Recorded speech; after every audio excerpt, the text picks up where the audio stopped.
Muy buenas noches, bienvenidos a Primer Círculo. Con tantos temas en la política mexicana, podemos quizá perder de vista que el mundo continúa su marcha. Y uno de los temas que ha puesto a algunos a preocuparse es qué está pasando con el sistema bancario internacional, en particular en Estados Unidos, donde ya quebraron dos bancos, fueron intervenidos dos bancos, pero también en Suiza, donde un banco muy viejo, el segundo más grande del sistema, Credit Suisse, tuvo que ser comprado por su competidor. Y para discutir este tema, hemos invitado a Carlos Serrano. Carlos, bienvenido. Carlos, muchas gracias. Federico, gracias por invitarme. Déjame preguntarte por la pregunta que a mí más me preocupa, y es, hay una crisis bancaria que hasta ahora parecería en el mundo que no está teniendo implicaciones en México, lo cual es raro, porque antes decíamos, le da una estornudo Wall Street y aquí nos da una pulmonía. En el sector bancario no parece estar sucediendo eso. ¿Estoy en lo correcto? Estás en lo correcto, Carlos. Y diría, no es la primera ocasión. Si recordamos la crisis financiera global en 2008-2009, que implicó el rescate del sistema bancario en Estados Unidos y problemas muy serios en Europa, el sistema bancario en México resistió muy bien. No hubo en realidad problemas con los bancos. Y creo que eso se debe a que el marco regulatorio en México es muy avanzado y en parte esto obedece a que muchas de las lecciones que se aprendieron en 2008-2009 las aprendimos nosotros antes, en la crisis del 94-95. Y en esta ocasión yo creo también que estamos viendo una situación donde el sistema bancario en México está solvente, está líquido y no hemos visto ningún episodio de contagio. Y además yo diría una cosa, Carlos, yo creo que no hay paralelismos claros entre lo que está ocurriendo ahora en Estados Unidos y lo que ocurrió en 2008-2009. Ha habido algunos escenarios de pánico ante la intervención de estos dos bancos, pero yo creo que en lo fundamental el sistema bancario en Estados Unidos está solvente, está sólido y en una situación mucho más fuerte de la que estuvo cuando tuvimos el asunto de Lehman Brothers hace ya más de una década. A mí me gusta mucho lo que acabas de decir, recordar que venimos de una historia de reconstrucción o recuperación de la banca. El Fobaproa, de malos recuerdos, el rescate bancario. Pero al fin y al cabo aprendimos lecciones terribles y nos permitió ir avanzando en la regulación. Y en los bancos se dice, ¿no? Basilea I, Basilea II, Basilea III y México, ¿no? Porque tenemos índices de capitalización superiores. Y algo que me llama mucho la atención, que a veces a la gente no, como que no le queda claro, es que parte del problema en otros países es la multiplicación de los bancos pequeños y mal regulados. Pareciera que ese no es un peligro en México, ¿o sí? No, por ahora no es un peligro. Qué bueno que lo señalas, Federico. Yo creo que un problema en Estados Unidos es, tienen 8,000 bancos. Es imposible para un regulador y un supervisor seguir 8,000 bancos y tener un marco regulatorio adecuado para todos. En México no tenemos ese problema.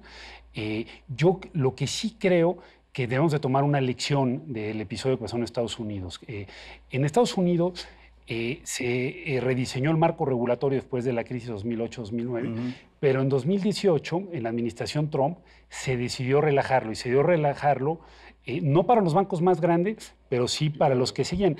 Y se decidió relajar el marco regulatorio. Yo creo que es un error que en México no debemos de caer. Estos esquemas de regulación diferenciada creo que son una trampa, porque equivalen a decir que un depositante de un banco pequeño o mediano lo vamos a cuidar menos, que es un depositante de segunda clase. Podemos discutir todo lo que queramos que es un marco regulatorio adecuado, pero una vez que lo definamos, pues hay que aplicarlo a todos los bancos de acuerdo a las actividades que realicen para cuidar igual a todos los depositantes. Y otra cosa que nos recuerda este episodio es que nunca se puede saber cuándo la insolvencia de un banco puede generar un problema de pánico. Entonces, por eso yo creo que no debemos de caer en este error que tuvo Estados Unidos de relajar la regulación para algunos bancos. Sí, de hecho, la regulación original hubiera obligado a este que quebró a tener unos controles porque tenía más de 50,000 millones de dólares de activo y lo subieron la regulación a 250,000. Exacto. Y la paradoja de todo esto es que ahora los que están ganando en esta crisis, por más feo que sea ganar en las crisis, son los grandotes. Porque entonces el depositante dice, los grandotes sí están bien regulados, entonces vamos a mover nuestra lana a los grandotes. Eso es lo que estamos viendo, digamos. Exacto, es lo que ha ocurrido. Ha habido salidas de depósitos, no corridas que pongan todavía en peligro un banco, pero sí ha habido salidas de depósitos de bancos pequeños y medianos a los grandes. Entonces, justamente este esquema de regular de forma más laxa a los pequeños acaba siendo perjudicial. Entonces yo creo que en México, afortunadamente, como menciona Federico, aprendimos muchas lecciones.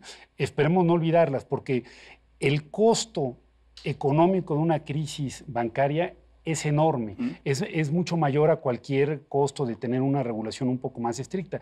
Para darles un ejemplo, en México, recuperar el nivel que teníamos de crédito de la banca a PIB nos llevó 24 años. Después de la crisis del 94. Después de la crisis del 94. Que además venía antecedida de la nacionalización, que Además, destruyó cierto capital exactamente, bancario. Exactamente, entonces son costos enormes. Un cuarto de siglo recuperar, yo creo que eso no hay que olvidarlo. Afortunadamente no se ha hecho y yo creo que hoy tenemos un sistema, ya lo vimos en 2008, 2009, que fue muy resiliente lo que ocurrió, y en este episodio también no estamos viendo problema alguno porque tenemos una regulación muy sólida y los bancos mexicanos hoy son de los que están mejor capitalizados en el mundo entero. Explícanos capitalizado, porque puede parecer obvio, pero no necesariamente es. ¿Cómo no? Muy buen punto, Carlos. Los bancos se dedican a dar crédito.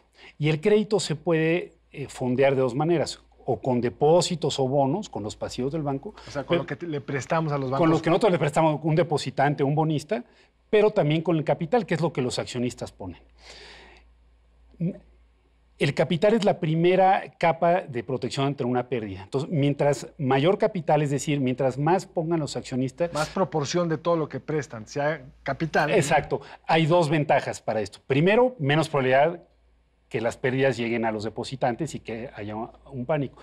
Pero segundo, muy importante, es que los accionistas tienen pellejo en el juego. Mucho pellejo. Y al tener más pellejo, van a vigilar mejor cómo se otorga ese crédito. Una cosa que ocurrió en Estados Unidos en 2008-2009 es que el capital era muy bajo. Los accionistas tenían poco pellejo y menos incentivo a monitorear a la administración del banco. Entonces, en ese sentido, yo creo que tener una base de capital amplia como la tenemos en México cumple estas dos funciones y minimiza el problema, la probabilidad de ver un episodio o de pérdidas que lleguen a los depositantes o de originar una corrida bancaria.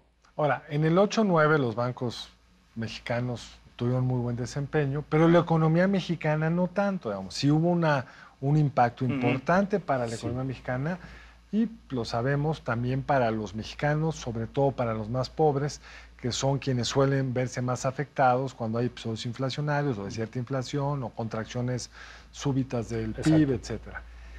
Ahora no parecería que la crisis sea como la del 8-9, pero todavía está en duda qué impacto va a tener en Estados Unidos en el crecimiento económico, porque estos bancos medianos son buena parte de las venas que financian pues, hipotecas, empresas medianas. En el caso del Silicon Valley Bank, un sector muy importante de la economía. ¿Qué tanto va a afectar al famoso soft landing? Habíamos apostado que la recesión no llegaba y parecía que le íbamos a librar. Exacto. ¿Estamos todavía ahí? En la misma línea de razonamiento. De hecho, si uno revisa con cuidado el pronunciamiento de la FED de la semana pasada, pues sí anuncian un bache, porque el crecimiento es menor al final. Entonces, tu pregunta es muy pertinente. ¿Hasta dónde puede pegar? Totalmente de acuerdo con ambos. Yo diría, lo que está ocurriendo ahora, en el margen, aumenta la probabilidad de que Estados Unidos entre en una recesión. Estábamos discutiendo cuál era la probabilidad. Yo creo que hay una probabilidad. Yo pensaba antes de esto que quizá de un 50%. Ahora les diría, yo creo que 60 o 70%.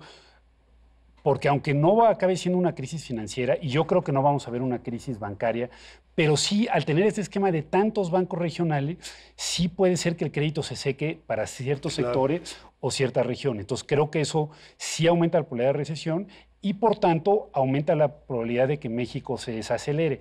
Eso es claro, ¿no? Cuando Estados Unidos tiene un problema de menor crecimiento, nos afecta por el canal exportador. Lo importante es que no tengamos un problema financiero, porque, como bien anotas, Carlos, en 2008-2009 México entró también en una recesión, pero salimos relativamente rápido.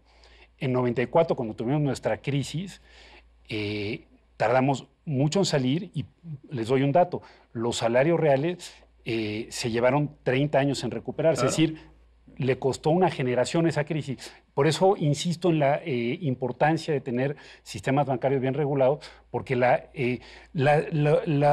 economías entran en ciclos siempre, ¿no? Y hay desaceleraciones o recesiones. Pero la historia económica nos muestra que cuando las crisis son bancarias, son mucho más profundas y de mucha mayor duración, ¿no? Ahora, fíjate que a mí algo que me parece útil, no puedo decir que me guste, es que esta nueva crisis está sacudiendo los prestigios. El prestigio en la historia de la banca ha sido clave, ¿no? Cuando uno ve que Credit Suisse tuvo que ser rescatada o comprada por su competidor, o que Deutsche Bank estaba en apuros, dice uno, caray, pues habría que revisar también cómo están fondeando estas grandes instituciones, diría uno, estas instituciones de gran crédito, cómo realmente están adaptadas al siglo XXI o no. ¿Tú qué piensas? Puede ser útil, ¿no? Yo creo que es útil que haya esta revisión y creo que ha habido una cosa buena, sobre todo en el caso de Estados Unidos, menos en el caso de Suiza. Esta vez, al menos, por lo menos en el caso de Estados Unidos, sí. Fue muy claro, los accionistas perdieron absolutamente todo y yo creo que eso es como está diseñado el sistema. El capital debe ser la primera línea de defensa y el primero en tomar pérdidas. Eso no ocurrió en el 8 y el 9 y sí está ocurriendo en esta ocasión. Y en ese sentido creo que más escrutinio de estos bancos grandes creo que es adecuado, ¿no? Ahora, a diferencia de la crisis del 8-9, y nos quedan 3 minutos, creo que con esto a lo mejor podríamos cerrar, entonces ya llevábamos muchos años con un banco central que rescataba lo que iba a rescatar, mandaba lana a la economía, la inflación no se movía, las tasas eran bajas, entonces el costo del rescate desde el punto de vista de la Fed o del gobierno de Estados Unidos era relativamente barato. Ahora la Fed tiene una tensión muy complicada porque este problema se origina en el Silicon Valley por la subida en las tasas de interés, pero la inflación no acaba de ser domada. Y la semana pasada la Fed dijo, pues no me importa, mi prioridad es la inflación y como estaba programado, como se esperaba, suben las tasas 0.25 para tratar de contener la inflación. Pero todo el costo del rescate y las tensiones para estos bancos regionales con ciertos problemas de liquidez obedece estas tasas altas. Entonces, todavía nos falta ver cómo salimos de este ciclo inflacionario, con qué costo en actores que le apostaron a que las tasas se iban a mantener bajas. Sin duda, Carlos. Yo creo que fue un caso de responsabilidad, porque no hubo una cobertura, porque las tasas no tenían que ir a otro lugar más que hacia arriba, estaban en cero. Al parecer, yo no he visto todos los estados financieros, se trata de un caso idiosincrático, el resto del sistema no está así, pero coincido contigo, cuando hay episodios como este, una salida es bajar las tasas e inyectar liquidez al sistema para atacar el problema. En esta ocasión, el problema es que la Fed tiene la inflación muy elevada. Y creo que lo que van a hacer, por lo menos lo que señalizaron la semana pasada, es algo que yo creo que es acertado. Ellos han dicho, tenemos distintos instrumentos para distintos problemas. El problema de la inflación lo vamos a seguir atacando con tasas y el problema que pueda haber en el sistema bancario lo vamos a atacar dando facilidades de liquidez. Ellos dieron una facilidad de liquidez donde dijeron a todo aquel que tenga estos bonos que perdieron valor en el caso de Silicon Valley Bank, lo vamos a aceptar como colateral a valor facial. Y han logrado calmar el mercado. Hasta el momento que estamos teniendo esta conversación, han ido atemperando las aguas y creo que la Fed está haciendo lo correcto en no claudicar en la lucha contra la inflación. Pues Carlos, muy interesante. Estamos todavía por ver cómo termina esta fiesta, pero muy claro dónde estamos. Habrá que estar pendiente de las implicaciones. Gracias. Gracias, Carlos. Gracias, Federico, como siempre. No, gracias. Y me quedo con la reflexión sobre el impacto político de las crisis bancarias. Muy buenas noches. Nos vemos la próxima aquí en Primer Círculo. Muy buenas noches. Gracias por acompañarnos. Nos vemos lunes entrante aquí en Primer Círculo.